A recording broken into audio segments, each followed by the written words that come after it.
For today's video mga ka-idol, so nandito tayo ngayon sa Tandang Sura, Quezon City mga ka-idol, no. So ito yung ipapakita ko sa inyo mga ka-idol, tong lugar na to mga ka-idol, no.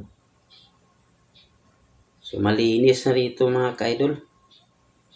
Hindi na katulad dati na ang daming nagtitinda rito sa sidewalk na to mga ka-idol. Ayan, no.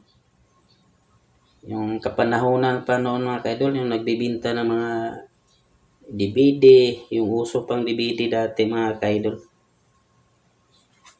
Itong sidewalk na to mga ka-idol, ang dami talagang nagtitinda dito noon mga ka-idol.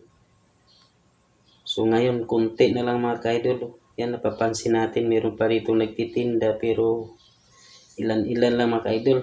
Pero ito lang napansin ko mga ka-idol, buti pinayagan sila magtinda dyan sa tabing karsada mga ka-idol.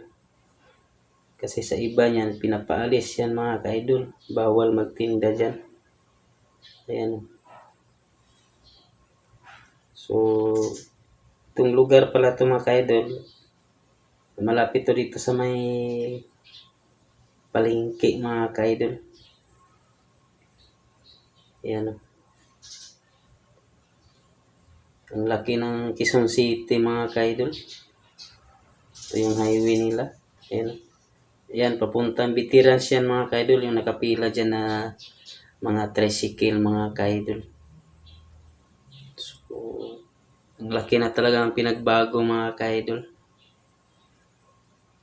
Yung nagtitinda rito noon mga ka-idol, meron na siguro silang mga sariling pwesto kaya wala na sila rito sa lugar na to mga ka-idol. Ayan.